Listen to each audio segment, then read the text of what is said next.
решающих шагов для каждого школьника. Вот от этого зависит вся ваша судьба. Поэтому мы, преподаватели нашей школы, никогда сильно так не агитируют, вот вам обязательно надо стать художником. Абсолютно нет. Потому что это действительно выбор каждого из вас, даже не родителей. Хотя, к сожалению, бывает, что родители-то и именно выбирают, как бы учатся, а потом все-таки они возвращаются к своему творчеству, духу, который они впитали здесь. Очень многие проблемы он поднял. Не только историю он изучал и писал, вот, народу США. И это, и культуру, и шаманизм, и религию, и очень много вопросов он. Экономию тоже. Если не развитый народ, так экономически тоже славит. А славные народы не выживают коммунистическим учением, марксистским мировоззрением, его учения, труды не поддавались. Потому что шире были это. Так, ну, в смысле, около часа мы послушали беседу Павла Николаевича, и к чему-то мы сегодня придем. Мы поблагодарим, давайте мы Павла Николаевича за интересную... Так, Леонид Анатольевич, вы сюда садитесь, Мегустан Олеговна, вы сюда садитесь. И сегодня примерно хотя бы 50% надо определиться, кто с кем. По какой технике и по какому сюжету будет. Это тоже должен процесс. В четверг только пораньше чуть-чуть. Пораньше заканчивать или да? Чуть пораньше это во сколько? Ну, где-то в 2 уже закончим. Не, в 3, к 3. А остальные? Остальные? Да? Они... Давайте тогда в четверг.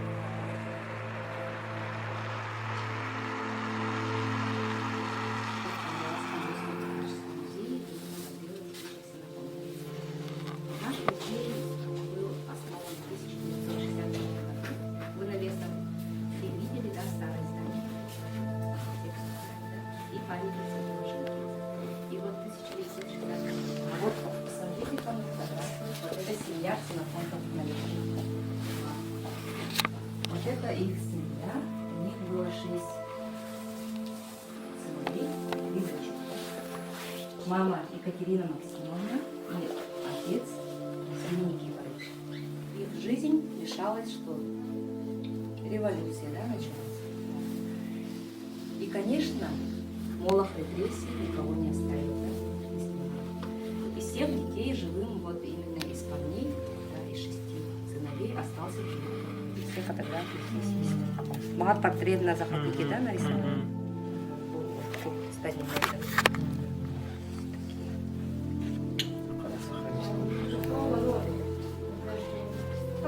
Хотя бы чтобы это вот примерно.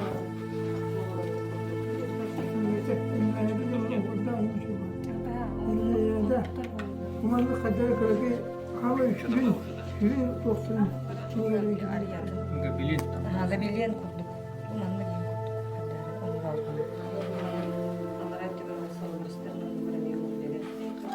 Вообще Сахайдерин харихрим бодах Иркутскайнан үлүнө биле сагоннан инкериен жанр Алтайынан Бурятиянан кериен жанр арахны бил доктору камер. Конечно. Это будет хайскана шүрелек. Белли хиджан Ула адвокатты хиджан суд биреметигер. Судьяйген олар мал. Уманlı iyi kandere tamastayın. Onlarla fotoğraf. Jandarmalar. Jandarmeri. Kunduk kanlı olsun. Это вот задумка-то не дит.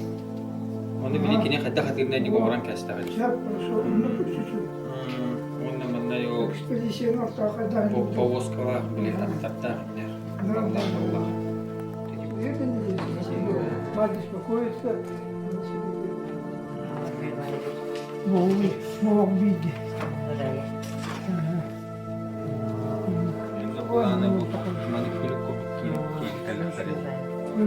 Bu hayır cüvde basta.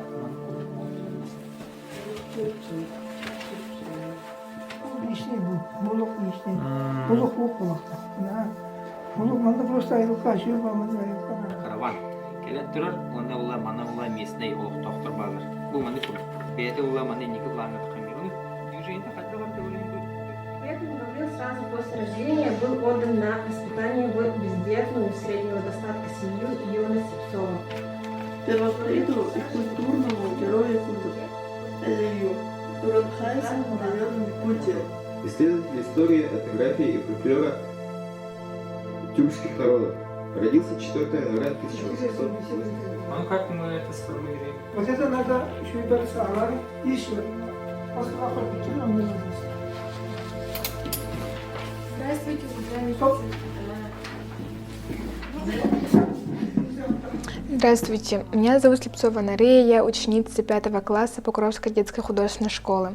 Тема моей дипломной работы посвящена 135-летию со дня рождения выдающегося ученого, этнографа, фольклориста, юриста, общественного деятеля Гаврила Васильевича Ксенофонтова и представлена в виде картины в технике живопись. Гаврил Ксенофонтов родился в январе 1888 года в местности Тит-Ары, урочище Бультагир, на берегу живописной реки Лена. Гаврилу Васильевичу Ксенофонтову были присущи прекрасные человеческие качества, заложенные природой и лежащие в основе формирования этой незаурядной личности, всю свою творческую энергию без остатка посвятившим научному труду и общественной деятельности. Рассмотрим подробно постановку картины. Работа выполнена в технике гуашевой живописи. Картина нарисована с использованием сдержанных, теплых и холодных тонов. Вглядываясь в картину, на переднем плане мы видим отца Василия Никифоровича и самого Гаврила в юные годы, сидящий за столом. Отец приобнимает своего сына, этот жест говорит о доверии и близких отношениях между ними. Как вы могли заметить, на столе лежит стопка книг и бумага с пером. Книга символизирует высокую культуру, мудрость и знания. На заднем плане картины изображена мать Гаврила, Екатерина Максимовна, стараясь не шуметь, наливая чай, вслушиваясь в разговор отца и сына. Также на стене изображены старинные часы семьи Ксенофонтовых. Часы напоминают нам о важности времени, который имеет глубокий смысл в нашей жизни. На стене висит черно-белая фотография всей семьи. Этим я хотела показать большую, крепкую семью Ксенофонтовых. Основной сюжет картины – это роль отца как глава и опора семьи, как хозяина и защитника домочадцев. Слово отца, его наставления, напутствие, особенно к сыну, как продолжателю рода и отцовского дела, издавна заключало в себе глубокий смысл. Главное, чтобы у отца было что передать, чему научить. Сам Василий Никифорович с молодых лет всю свою жизнь посвятил своему народу и хотел, чтобы сыновья пошли по его стопам. Он разделял взгляды передовых людей того времени, отстаивал их интересы. А это зависит от мировоззрения, на какие нравственные ценности ориентируется отец и каким он хочет видеть сына. Так, по настоянию отца, в 1908 году Гаврил Васильевич Ксенофонтов поступает на юридический факультет Томского университета. И как хотел Василий Никифорович, Гаврил Ксенофонтов стал одним из самых известных юристов Якутии. Таким образом, в своей работе я хотела передать отношения Гаврила Васильевича со своим отцом, благоприятную атмосферу в кругу семьи. И я думаю, что я сумела показать это состояние в своей картине. Его отец Василий Никифорович стремился дать своим детям лучшее образование, и родителям удалось осуществить свою мечту. Дети стали образованными, известными людьми не только в своем родном крае, но и далеко за его пределами.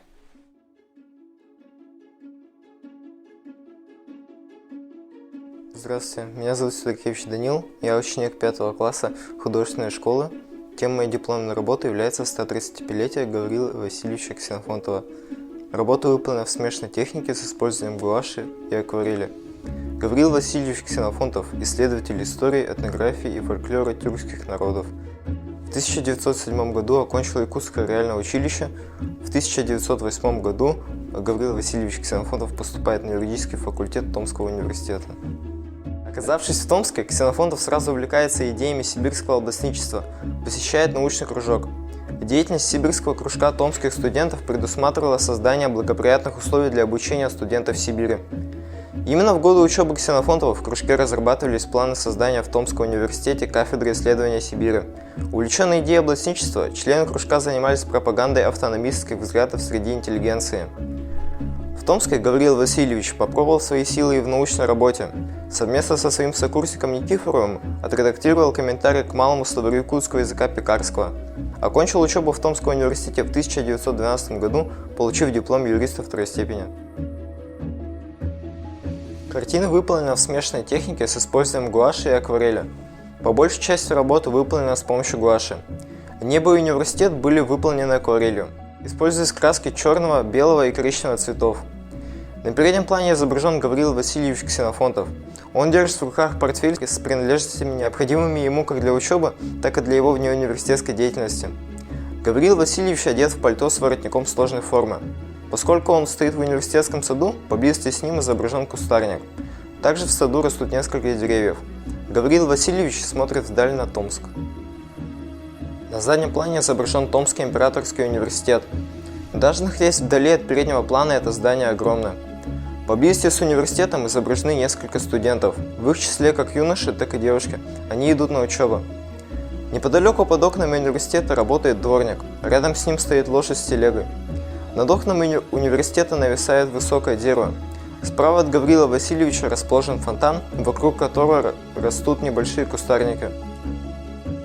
Сверху над Гавриилом нависают темные тучи, тем самым символизируя его трагичную судьбу.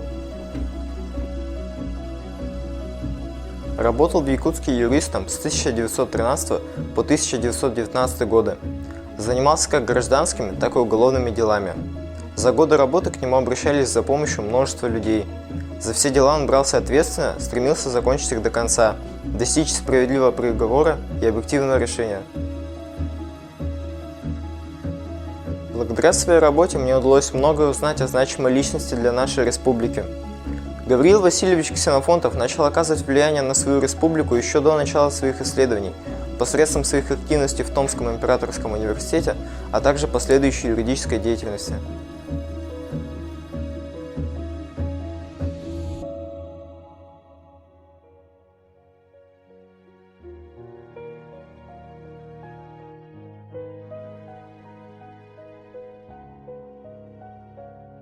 Здравствуйте, меня зовут Петрова Надежда, я ученица 5 класса Покровской детской художественной школы. Название моей работы «Застенчивая прогулка». Ученый-энциклопедист, юрист, крупнейший сибиревед, он прекрасно разбирался в вопросах ориенталистики, разрабатывал собственные курсы по истории религии, занимался литературоведческими изысканиями, увлекался переводами философских работ немецких ученых, читал лекции по этнографии и фольклору народов Сибири. В 1906 году он окончил реальное училище и 1 год прожил в Якутске, занимаясь репетиторством. В 1907 году Гавриил Васильевич стал народным учителем в сельской школе Мегинского улуса. Там ему предложили заниматься репетиторством в одной многоуважаемой семье. Ксенофонтов помогал старшей дочери Ксении овладеть основами арифметики, алгебры, геометрии, истории и географии. В этом доме он встретил свою судьбу. Первой женой Гавриила Васильевича в 1915 году стала младшая дочь Наталья Никифоровна Кандинская, которая была родом из Алекминского округа. По воспоминаниям, она была очень красивой женщиной. Кандинская была его первой и самой сильной любовью. Когда супруга скончалась при родах, Гавриил Васильевич получил тяжелое душевное потрясение. Это событие вынудило его отправиться на лечение в Крым. По воспоминаниям его современников, этот период Ксенофонтов был сильно загружен научной работой. Приехав в Иркутск, он продолжает успешно выступать с докладами и лекциями. В Иркутске он встретил свою новую спутницу жизни, Клавдию Арсентьеву Рогову. В 1930 году родился сын Леня, который помнил, как арестовали отца в 1938 году. Работа выполнена в технике графика с помощью капиллярных ручек, спиртовых маркеров и акварельных карандашей. Цветовая палитра работы включает в себя теплые и холодные приглушенные оттенки. Время года, изображенное на картине – лето. На переднем плане изображены полевые летние цветы. В центре картины изображены Гаврил Васильевич Ксенофонтов и его жена Наталья Никифоровна Кандинская. Главные герои одеты в якутские национальные одеяния и представлены на берегу прекрасной реки Лена, местности Титары, откуда Гаврил Васильевич родом. Наталья Никифоровна Кандинская одета в якутское платье халадай, украшенное мелким узором цветов. Гаврил Васильевич Ксенофонтов также одет в якутскую национальную одежду. Обязательными компонентами мужского костюма является рубашка, а также непременным атрибутом у мужчин был пояс. Вокруг героев кружатся воробьи и полевые цветы. На заднем плане представлены величайшие ленские столбы. Чудо природы, своего рода каменный лес, окруженный прекрасной флорой и фауной. Верхняя часть картины окантована якутским орнаментом в образе ветвей березы. Яровидный мотив орнамента распространен во многих народах. Его рассматривают как мировое древо, древо жизни. Своей работой я хотела показать недолгую, но счастливую и беззаботную совместную жизнь. Гаврил Васильевич Ксенофонтов – выдающийся ученый с мировым именем, исследователь с широким научным диапазоном, с глубокими познаниями в области древней истории, религии и мифологии. Гаврил Васильевич Ксенофонтов прожил яркую, насыщенную событиями, но вместе с тем сложную и трудную жизнь.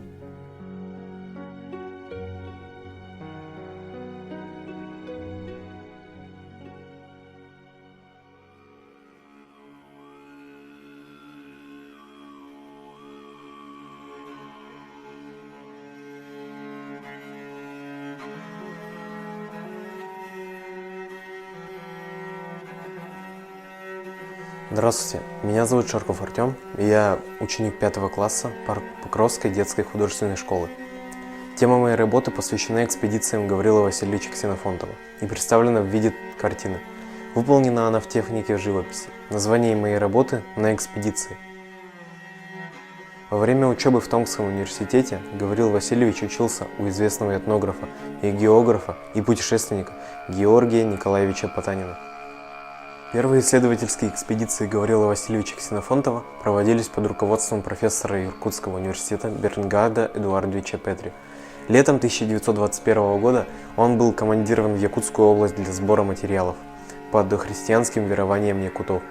Это первая исследовательская командировка Гаврила Васильевича Ксенофонтова. Проходила она в районе Западно-Кангаласского и Намского улусов. По пути исследования им были зарисованы и описаны наскальные изображения на реке Лени. Недалеко от Якутска Гаврил Васильевич Ксенофонтов открыл и исследовал стоянку Кулоты, содержащую останки неолита и более поздних эпох. В целом был собран богатый этнографический материал, включавший исторические предания, героический эпос якутов, аланхо, шаманский фольклор. Летом 1922 года Гаврил Васильевич Ксенофонтов посещает Алларский, Аймак-Бурятский АССР. Здесь он изучает шаманские верования бурят. Однако совмещать исследовательскую деятельность и работу в университете у него было невозможно. Положение ученого осложняло и то обстоятельство, что в те годы в Якутске не было научной организации, способной взять на себя финансирование научных экспедиций. Тем не менее, в 1923 году Ксенофонтов увольняется из университета и едет в Якутию для обстоятельного и систематического сбора этнографических материалов. Маршрут следующих своих экспедиций он разрабатывает самостоятельно. На своей картине я показал поход Гаврила Васильевича именно в Бурятию. Моя картина выполнена в технике живописи с использованием гуаши. Для написания освещенных мест понадобились бежевые и теплые оттенки. Для теней и неба понадобились светло-холодные цвета. На самой картине изображен один из походов Гаврила Васильевича Ксенофонтова, а именно его поход в Бурятию. На заднем плане изображены спутники Гаврила Васильевича, одетые в якутскую одежду из шкуры. Они общаются с одними из жителями Бурятии, стоящих у собственной юрты. Они одеты в свою национальную одежду на момент 20 века. На переднем плане изображен сам Гаврил Васильевич Ксенофонтов, одетый в пальто из овчины. Смотря куда-то вдаль, Гаврил Васильевич делает записи в свой походный дневник. Сидит он на недоделанной повозке, которая не имеет колес. Этой повозкой я хотел показать трудные условия путешествий и походов того времени. На небе можно увидеть не столь огромный силуэт парящего беркута, который летает значительно далеко от группы. В правой части картины изображена собака Лайка, бродящая около юрты. где остановились путешественники. Этим я хотел показать верность домашнего питомца своим хозяевам.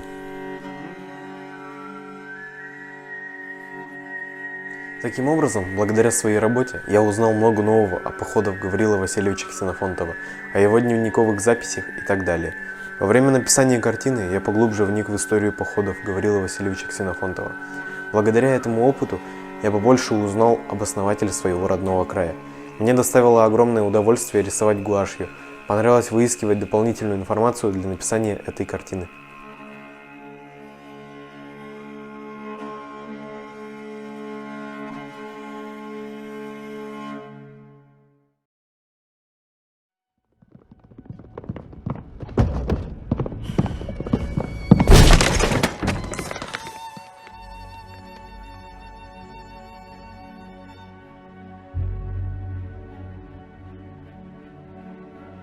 Здравствуйте, меня зовут Попова Милена, я ученица 5 класса Покровской художественной школы. Моя дипломная работа называется «Арест Гаврила Васильевича Ксенофонтова». Он был представителем первой плеяды якутской интеллигенции, ученым-этнографом, фольклористом, научное наследие которого представляет огромный интерес не только как яркая страница якутской и сибирской историографии, но и как явление якутской культуры. Я решила нарисовать данный эпизод, так как хотела показать, что многие представители якутской интеллигенции, в частности и сам Гаврил Васильевич Ксенофонтов, были безвинно осуждены, что их близкие люди были вынуждены жить с клеймом врагов народа, что они подвергались лишениям и дискриминации. Свою картину я решила выполнить в технике компьютерной графики, так как данное направление является одной из самых популярных областей деятельности в современном мире. Рассмотрим эпизод жизни Гаврила Васильевича Ксенофонтова. В 1935 году Ксенофонтов принимает участие в языковедческой конференции в городе Якутск. Здесь он встречается с Платоном Алексеевичем Маюнским, видным партийным государственным деятелем, ученым-филологом, основоположником якутской советской литературы. Вскоре Ксенофонтов получает от Аюнского предложение о сотрудничестве в только что созданный научно-исследовательский институт языка и культуры при СНК ЕССР. В этот период Ксенофонтов уже работал над вторым томом древней истории якутов Оран-Хай-Сахалар. Гаврил Васильевич Ксенофонтов в качестве научного сотрудника института начинает много и плодотворно трудиться. В 1937 году выходит первый том его монументального исследования Оран-Хай-Сахалар. Ученый продолжает писать конспекты второго тома. Дальнейшая научная деятельность ученого требовала работы в центральных архивах и библиотеках, и при личной поддержке Аюнского он добивается двухгодовой научной командировки в Москву со своей семьей. К сожалению, эта поездка стала последней в его жизни. 22 апреля 1938 года в подмосковном городе Дмитров, где они снимали квартиру, Гаврил Ксенофонтов был арестован сотрудниками НКВД по заранее сфабрикованному делу об участии в антисоветской националистической организации. На рисунке мы видим сцену ареста Гаврила Васильевича Ксенофонтова 22 апреля 1938 года. На первом плане изображены два сотрудника НКВД в военной форме. Представитель Народного комиссариата, стоящий слева, держит в руке ордер на арест. Я решила использовать красные оттенки для их изображения, что символизирует тревогу и опасность. Переходя на средний план, мы видим Гаврила Васильевича Ксенофонтова со своей женой Клавдией Арсеньевной Роговой и их сыном Леонидом. Главный герой картины исполнен на контрасте с передним планом теплыми оттенками. На него направлен свет с окна, что можно интерпретировать как душевный свет, который не отнять у человека, которого не заглушают любые темные времена и события. Гаврил Ксенофонтов стоит со сложенными руками, как бы находясь в напряжении и в непонимании того, что может случиться с ним в будущем. Он одет в костюм, что показывает его интеллигентность и аккуратность.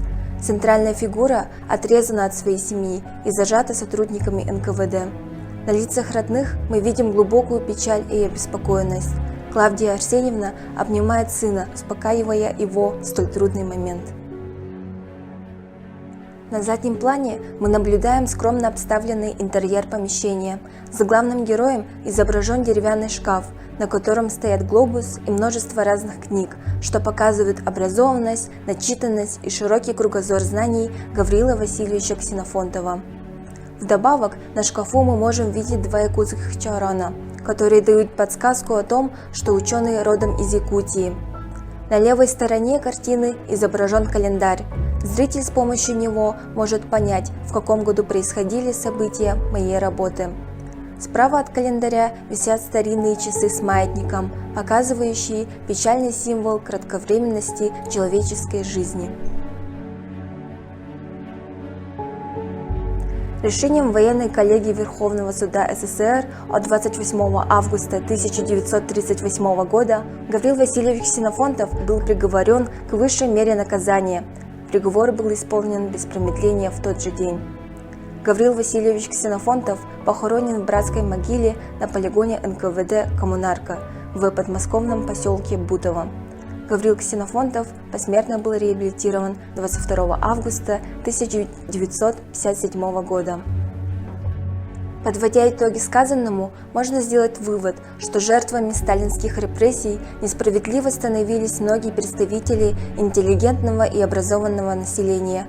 Утрата столь талантливого якутского историка, этнографа, фольклориста остается раной в культуре и сознании многих людей.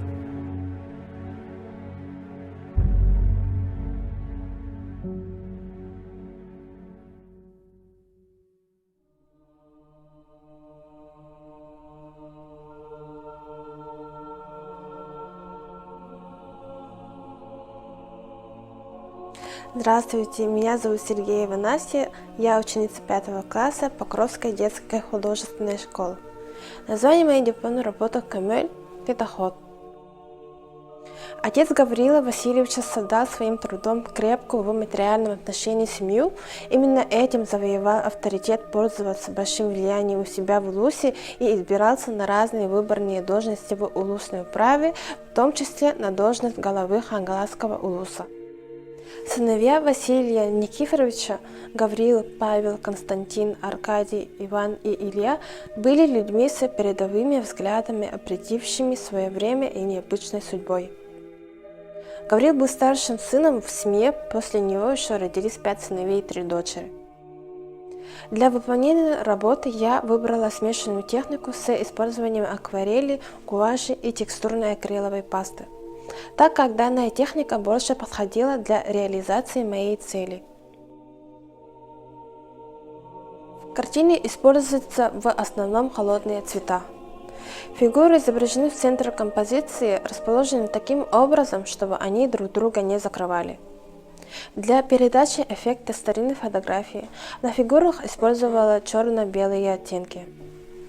На картине мы видим фигуры всех братьев Гаврила Васильевича Ксенофонтова. Все они разные, с непохожими характерами, но связанные одной трагической судьбой. Павел Васильевич окончил юридический факультет Московского университета, работал адвокатом в Москве. Был расстрелян 28 марта 1928 года. Ему было 38 лет.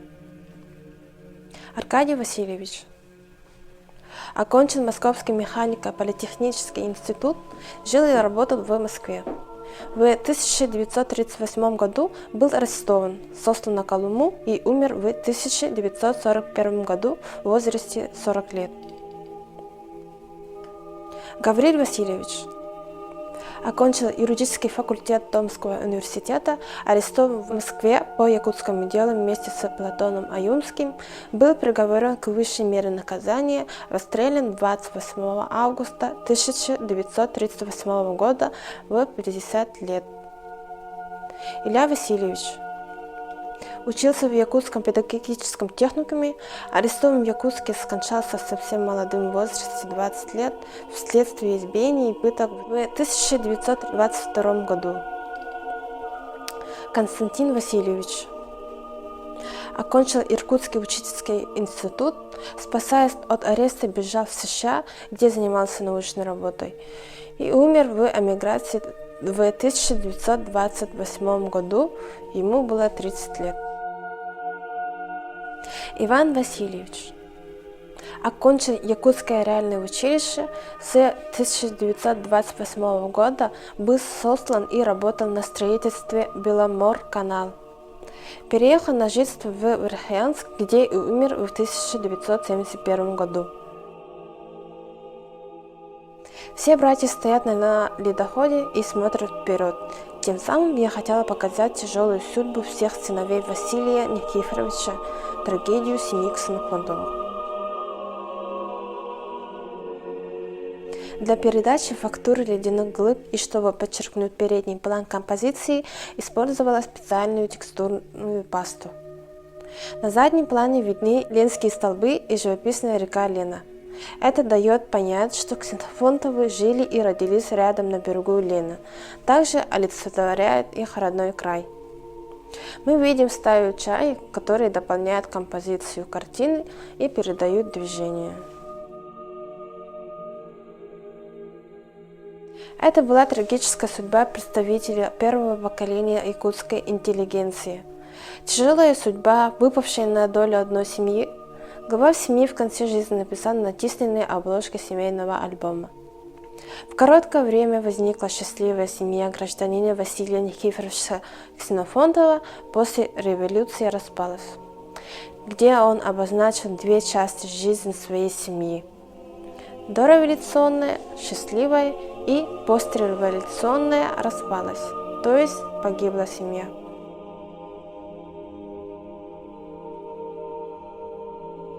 Таким образом, благодаря своей работе я хотела рассказать про трагедию семьи Ксенофонтовых и немного о самом Гавриле Васильевиче.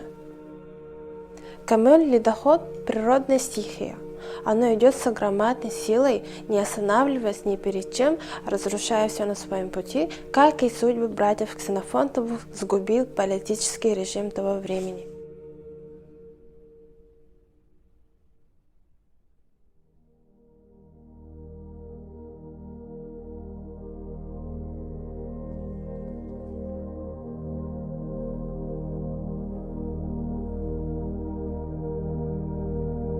Здравствуйте, меня зовут Королева Сигова Маргарита. Я ученица 5 класса Покровской детской художественной школы. Название моей дипломной работы – портрет Гаврила Васильевича Ксенофонтова, представлено в виде картины в технике алмазная мозаика. Прародителем техники алмазная мозаика являются древние греки. Они выкладывали драгоценные камнями и жемчуга на ткани при помощи клея, украшали рукава, ворота одежды. Сегодня в технике алмазная мозаика собирают целое панно и предметы интерьера, украшения одежды. Истинное название алмазная мозаика – это алмазная вышивка. После того, как был утвержден эскиз дипломной работы «Портрет Гаврила Васильевича Ксенофонтова», был выбран фон и цветовая гамма картины. Также на заднем фоне были размещены рисунки, взятые с его обложек его рукописей, а именно Уранхай Сахалар, рисунок в виде всадника, шаманизм в виде фигуры человека и Элиада в виде рисунка якутского берега, символизирующего солнце, Кунь-Ою. На изготовление картины были использованы квадратные стразы размером 2,5 на 2,5 мм в количестве 56 тысяч штук. Стразы наклеивались по одной штуке. Цветовая палитра была от черного до белого цвета. Для фона были использованы светлые, а для портрета выполнены в темных тонах. На выполнение картины у меня ушло 2 месяца ежедневной работы. Это очень трудоемкая, кропотливая, требующая повышенного внимания работа. В заключение хочется сказать, что благодаря своей работе я больше узнала про историю Гаврила Васильевича Ксенофонтова как ученого, этнографа и общественного деятеля Якутии, внесшего большой вклад в развитие истории и культуры Якутии. Меня очень заинтересовало, что он был сильным и стойким человеком, который много помог нашей республике. В данной технике алмазная мозаика я работала в первый раз, и это было очень интересно, увлекательно и занимательно, и мне очень понравилось и доставило огромное удовольствие собирать такую большую картину.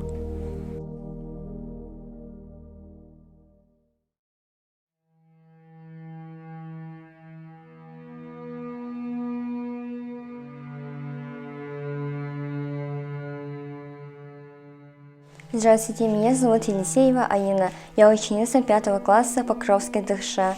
Моя дипломная работа посвящена 35-летию со дня рождения Гаврила Васильевича Ксенофонтова. Название моей работы «Уран Хайсаха Гаврил Ксенофонтов». Он был одним из создателей Якутского трудового союза федералистов, от которого был избран во Всероссийское учредительное собрание. В 1920-23 годах, работая в Иркутском государственном университете, собирая материалы для своих исследований, он побывал с экспедициями по Якутии, Хакасии, Западной Бурятии. Собранный материал послужил основой для ряда работ по фольклору, этнографии и истории. Работа представлена в виде портрета Гаврила Васильевича Ксенофонтова в технике сухого валяния из шерсти фелкинг. Фелкинг – это техника рукоделия для изготовления различных предметов одежды, обуви, аксессуаров, элементов декора, игрушек, сумок, панно и картин из шерсти для валяния. Фелкинг традиционно делится на два вида – мокрое и сухое валяние из шерсти. Основное отличие состоит в используемых инструментах, технике изготовления и масштабах работы. В центре панно изображен силуэт портрета Гаврила Васильевича Ксенофонтова в молодые годы. На панно указаны его издания «Уран Хайсахалар Эллияда Христес».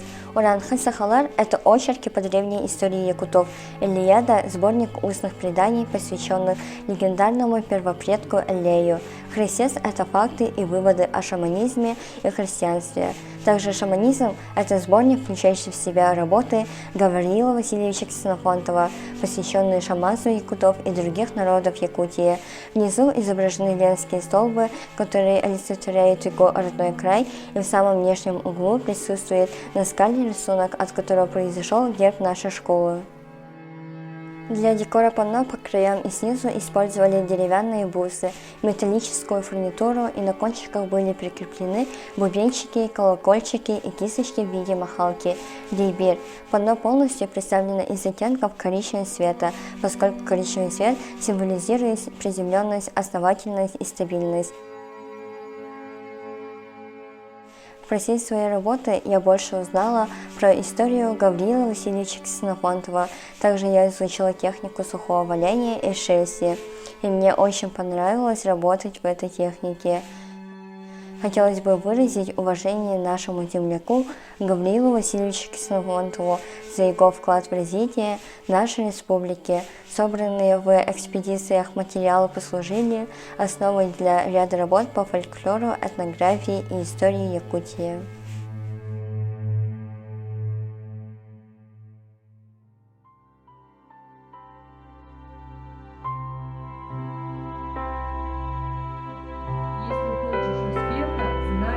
Только трудности помогут тебе его добиться.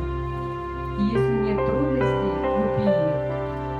Помни, твое будущее в твоих руках, и нарисовать его сможешь только ты сам. Нарисуй его в ярких красках, чтобы в нем не было серых, скучных цветов. И не забывай, что в жизни нельзя пользоваться стиральной резинкой, поэтому будь внимателен и осторожен во всем и везде, даже при выборе своих друзей. Ты теперь художник и должен творить. Знай, где бы ты ни был, ты представитель нашей школы, своего вуза и республики. Береги честь и не забывай своих преподавателей и родную художку. Желаю творческих успехов, удачного выбора своей будущей профессии, ибо от этого зависит твоя дальнейшая жизнь.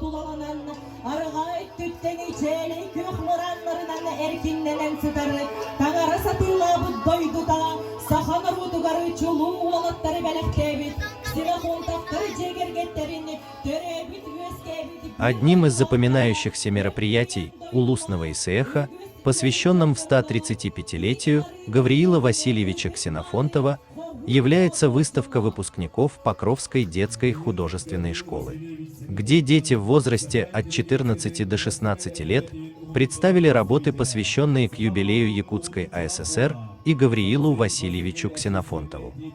Дети на своих картинах представили моменты из жизни Гавриила Васильевича, начиная с его первой любви, кончая его арестом.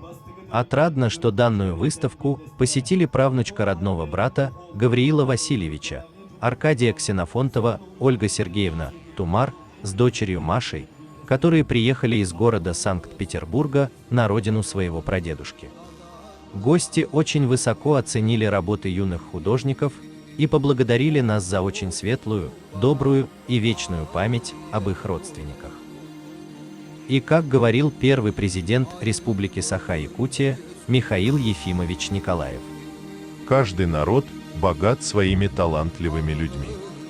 Они, воспитанные на традициях своей семьи, делают честь своему народу. Такой была семья Василия Никифоровича Ксенофонтова, такими были все его сыновья, своими делами обогатившие историю родного народа и ставшие его законной гордостью. Народ их не забывает и не забудет. Энергия их таланта и деяний и сегодня продолжает заряжать наши движения по пути прогресса.